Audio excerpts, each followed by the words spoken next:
G'day, it's Jason here from In Search of Australia. Today I meant to go to Campbell's River and give that a try. There's apparently gold, sapphire and zircon there, and I found nothing. I dug down to bedrock and all I got was river pebbles. So it looks like it was a case of it's been done over majorly and nothing's really washed in since. I could have been in the wrong spot, but in this case I was in the public prospecting area, which was harder to find than you could ever believe. And that's probably a good indicator, the fact that it was all grown over and no one was going there. So instead I thought I'd drop by Sapphire Bend, grab some gravel and bring it out to Native Dog Creek, where I'd give that a go. So let's see how we go.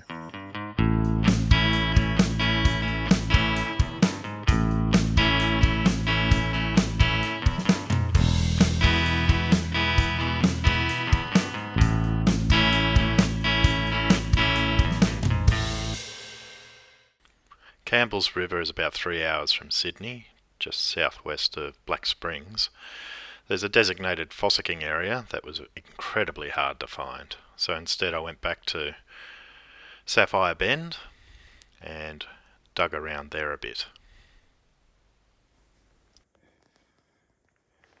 There's a tendency for everyone to keep going sideways into the gravel layers in these holes, but that means that there's this whole area here that hasn't been dug. It's actually easier to dig down than sideways. So I suggest dig smarter rather than harder. Native Dog Creek is west of Oberon in the Essington State Forest. It borders the southern edge of it and pops out at Sewell's Creek Road, where there's an overpass and a public fossicking area. The area inside Essington State Forest has a boundary around it that's prohibited for fossicking, and I went and had a look, and there's a fence that goes alongside that prohibited zone which stops you going down there to fossick. I took an idea where the prohibited zone seemed to stop short on the map and allowed some access down the southern end while in the state forest to access the creek. However, as I drove along, there was still fence line all the way up to the property, so you couldn't really access Native Dog Creek in the Essington Forest whatsoever. I headed north past the prohibited zone, where the public fossicking area is near Sewell's Creek Causeway. So if you follow Sewell's Creek Road, you'll come to a little causeway, and then directly to your right is a little public fossicking area. So here's the buckets of gravel I got from Sapphire Bend, and what I'll do is I will classify it into another bucket over here through the gem sieve. Then what's left in the bucket I'll put in my sluice and then pan it afterwards, and hopefully that'll be more efficient. This is the process of grading it just to see what we've got. Nice big chunk of quartz there. Another one. It's a nice colour. There is a bit of clay at Sapphire Bend, so you've got to really give it a good scrub. And you've got to be careful what you throw away. You could be throwing away something quite good. So I'll check these closer later. Thought that was a zircon. But looks like it's quartz, and I'll leave it in there, inspect a bit more later, and do more.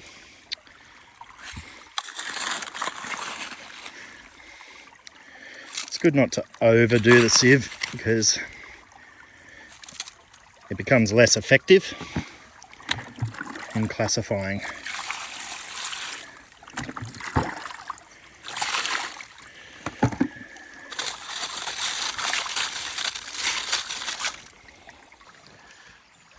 So I'm just going to put a little bit in at a time,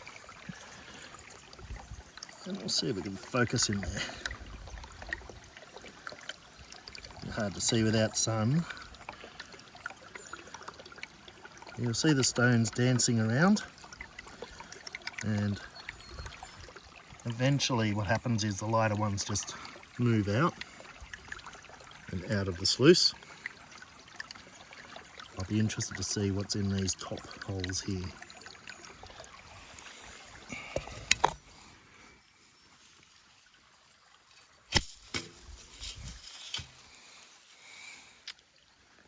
And there was one right in there.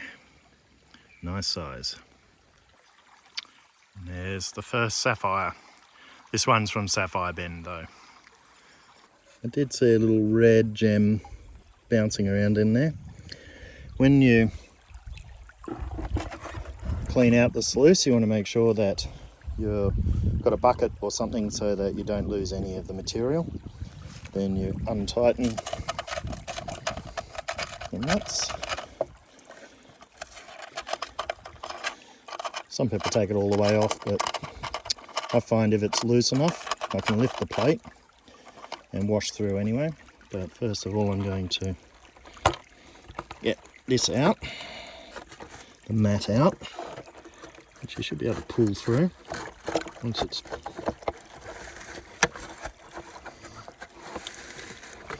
like that.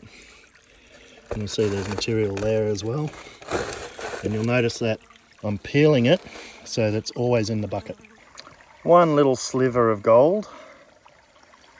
Lots of sapphires and zircon. So the sluice does trap the gems. It's great to see. The creek looks like it's flooded numerous times because someone's dug away here, and you can see a layer of gravel and rocks. I'm just not sure whether that will hold anything, so I might just do a little quick sample of that. Then the other aspect to this is there's a lot of big granite boulders that have captured things, and I'm wondering if I dug out in the crevices there, what I'd get in the base of the crevices. Possibly gold.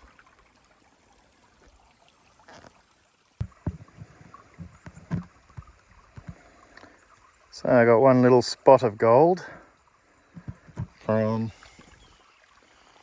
this crevice. So I'm just digging underneath and getting the bottom soil if I can. Then I'll put it through the sluice. So I was using the sieve just to classify as I put the gravel in the sieve, and really nice big sapphire. So lucky I used this to check it before it went in. So the little crevice tapped out, just got a few specks of gold and a couple of little tiny zircon, but that really nice sapphire. So I thought I'd change tact and I walked down the river a bit. At this point of the river, it goes around this bend here, and a lot of heavy rocks have been deposited up here. You can see some people have assumed there might be something here and dug down to some of the bed there. I'm going to give it a try myself. I've got a few flecks of gold there now. This is all coming from that bend in the river. I've had a few pans with about 3-4 specks per pan. So there is gold here. I think you'd be better off getting down to the bedrock though to get a substantial amount. But I'm happy to see that it's here. There's the gold, 4 specks in the last pan. I'll add that to the other bits. There's a few specks there. You can't quite see all of them in this camera. I'm going to have to work out a better camera to shoot this sort of stuff. But probably about 10 specks. The results from the gravel taken from Sapphire Bend had more sapphires than zircon this time. I'm actually quite surprised. There are a whole lot of little ones I haven't really pulled out. You might see one just there, but I might have to go back to that spot if there's that many sapphires in one spot and not much zircon. So that was quite successful. And then of course at Native Dog Creek I got that really nice specimen here. So very clear, nice shape.